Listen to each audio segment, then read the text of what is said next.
ഗസയിലെ വെടിനിർത്തലുമായി ബന്ധപ്പെട്ട് ഇസ്രായേലും ഹമാസും തമ്മിലുള്ള ചർച്ചകൾ പുരോഗമിക്കുന്നതായും ആദ്യഘട്ടത്തിൽ വിട്ടയക്കേണ്ട ബന്ദികളെക്കുറിച്ച് ചർച്ച ചെയ്തതായും റിപ്പോർട്ട്. ലണ്ടൻ ആസ്ഥാനമായുള്ള ഖത്തർ പത്രമായ അൽ അറബി അൽ ജദീദാണ് വിവിധ കേന്ദ്രങ്ങളെ ഉദ്ധരിച്ചുകൊണ്ട് ഇക്കാര്യം റിപ്പോർട്ട് ചെയ്തത്. കഴിഞ്ഞ ദിവസം ഹമാസ് പ്രതിനിധി സംഘം ഖലീൽ അൽ ഹയ്യയുടെ നേതൃത്വത്തിൽ ഈജിപ്തിലെത്തി ആദ്യഘട്ടത്തിൽ വിട്ടയക്കുന്ന ബന്ദികളുടെ വിവരങ്ങൾ നൽകിയിട്ടുണ്ട്.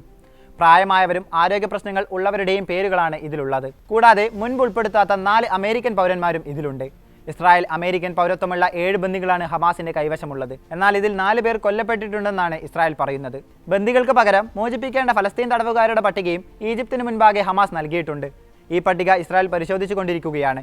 ചർച്ചയ്ക്കായി ഇസ്രായേൽ പ്രതിനിധി സംഘം തിങ്കളാഴ്ച ഈജിപ്തിലെത്തും. ആരെയെല്ലാം വിട്ടയക്കുമെന്നത് ചർച്ചയിൽ പുരോഗതിയുള്ളതിന്റെ ലക്ഷണമായിട്ടാണ് വിലയിരുത്തൽ. അമേരിക്ക, ഈജിപ്ത്, ഖത്തർ, തുർക്കി എന്നീ രാജ്യങ്ങളുടെ നേതൃത്വത്തിലാണ് മധ്യസ്ഥ ചർച്ചകൾ.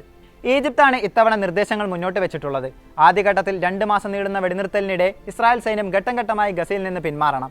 ഈ സമയത്ത് തന്നെ ദീർഘകാല വെടിനിർത്തലിനായി മധ്യസ്ഥർ മുഖേന ചർച്ചകൾ തുടരും. 60 ദിവസത്തെ പരിവർത്തന കാലയളവ് ഹമാസ് അംഗീകരിച്ചിട്ടുണ്ട്. ഈ സമയത്ത് ഗസയിലേക്ക് കൂടുതൽ ഭക്ഷണവും മരുന്നും ഇന്ധനവുമെല്ലാം എത്തിക്കും. ജനുവരി 20-ന് ട്രംപ് അധികാരമേൽക്കും മുൻപ് കരാർ പ്രാബല്യത്തിൽ വരുമെന്നാണ് ഈജിപ്ത് അധികൃതർ പ്രതീക്ഷിക്കുന്നത്.